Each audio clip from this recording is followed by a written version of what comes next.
இன்னைக்கு மாமியார் சமையல் சேனல்ல நம்ம உளுந்தஞ்சோறு பார்க்க போறோம். இதுக்கு 150 தொளி பருப்பு கருப்பு பருப்பை எடுத்து நல்லா வறுத்துக்கலாம். இந்த ஸ்டேஜ் வர வரைக்கும் வறுத்துக்கோங்க, ஒரு 2-3 நிமிஷம். அடுத்ததா ஒரு ஸ்பூன் வெந்தயம் எடுத்து நல்லா வறுத்துக்கலாம். இது நல்லா வெடிக்கிற அளவுக்கு வறுத்துக்கோங்க. இப்போ வெடிச்சிருச்சு நல்லா. இதே அந்த உளுந்தோட மிக்ஸ் பண்ணிக்கலாம். வறுத்து வச்சிருக்க உளுந்தும் வெந்தயமும் இப்போ ஒரு 15 நிமிஷம் ஊறணும் தண்ணியில். அதுக்கு நம்ம அது மூழ்கிற அளவு தண்ணி ஊற்றி ஊற வைக்கலாம். இப்போ அந்த உளுந்தஞ்சோறுக்கு நம்ம 300 புழுங்கல் அரிசி எடுத்து நல்லா களைஞ்சி வச்சுக்கலாம். களைஞ்ச அரிசியில் அது மூழ்கிற அளவு தண்ணி ஊற்றி இது ஒரு 15 நிமிஷம் ஊறட்டும்.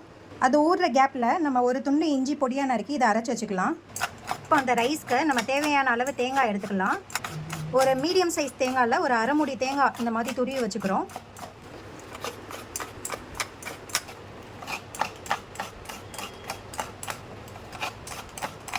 நல்லா தொளி பருப்பும் வெந்தயமும் நல்லா ஊறி வந்துடுச்சு, தண்ணி ஃபுல்லாக வற்றிடுச்சு. இப்போ ஒரு குக்கரில் அந்த பருப்பை மெஷர் பண்ண அதே சேம் பாத்திரத்தில் அந்த பருப்பும் வெந்தயமும் வேகிறதுக்கு ரெண்டு பங்கு தண்ணி எடுத்துக்கோங்க. நல்லா போட்டு மிக்ஸ் பண்ணியாச்சு. இதை நல்லா வேகட்டும், கொதிச்சு வரட்டும். நமக்கு இதை நல்லா தண்ணி வற்றி வேகிற அளவுக்கு வரணும். வெந்தயமும் நல்லா வெந்துட்டு வருது. இந்த டைமில் ரைஸ்க்கு தேவையான தண்ணி நம்ம ஆட் பண்ணிடலாம். நம்ம 1 டம்ளர் ரைஸ்க்கு 3.5 டம்ளர் தண்ணி ஊற்றணும். இதோட நம்ம 1 ஸ்பூன் சீரகம் போடுறோம். ஒரு பெரிய பல் அளவு பூண்டு போட்டுக்கிறோம். அரைச்சி வச்சிருக்க இஞ்சி பேஸ்ட் ஆட் பண்ணிடுறோம். அரை மூடி துருவின தேங்காய் ஆட் பண்ணுறோம். தேவையான அளவு உப்பு ஆட் பண்ணிக்கிறோம். இப்போது களைஞ்சி வச்சிருக்க ரைஸை நம்ம ஃபில்டர் பண்ணி இதோட ஆட் பண்ணிக்கலாம்.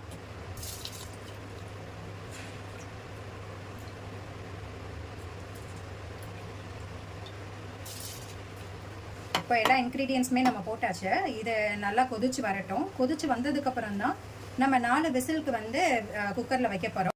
இப்போ குக்கர் நமக்கு 4 விசில் அடிச்சிருச்சு. இந்த சவுண்ட் எல்லாமே ரிலீஸ் ஆகிற வரைக்கும் நம்ம வெயிட் பண்ணிவிட்டு இந்த குக்கரை நம்ம ஓப்பன் பண்ணி பார்த்துடலாம். வாவ், ஸ்மெல்லே சூப்பராக இருக்குது. நல்லா மிக்ஸ் பண்ணிக்கலாம். நம்ம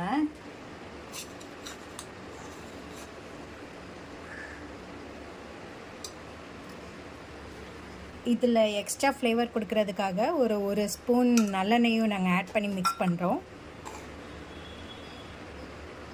நீங்களும் இந்த சுவையான சூப்பரான ஹெல்த்தியான முக்கியமாக அந்த எலும்பு பிரச்சனை இருக்கிறவங்களுக்கெல்லாம் இந்த உளுந்தஞ்சாப்பாடு ரொம்ப சூப்பரான ஒரு டிஷ்ஷாக இருக்கும். எல்லோரும் ட்ரை பண்ணிவிட்டு எப்படி இருக்குன்னு சொல்லிட்டு கமெண்ட் பண்ணுங்கள். இந்த வீடியோ பிடிச்சதுன்னா லைக் பண்ணுங்கள். எங்கள் சேனலுக்கு சப்ஸ்கிரைப் பண்ணுங்கள். தேங்க்யூ.